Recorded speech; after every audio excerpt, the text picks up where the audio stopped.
Hello mga mamshi!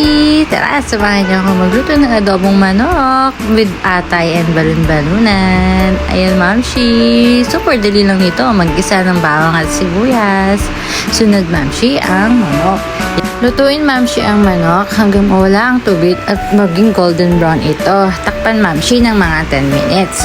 Sunod mamshi, maglagay ng paminta. Ayan, isunod na rin ang balon-balunan.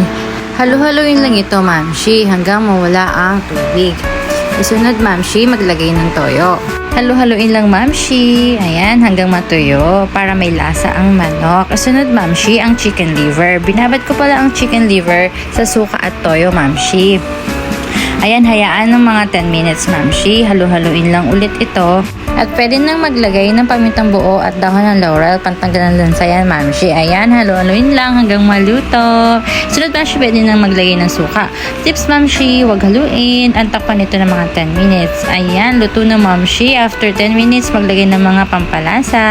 Naglagay ako dyan ng konting sugar, mamshi. At yan, ang itlog. Ayun lang, mamshi. Luto na po. Thank you for watching. Bye!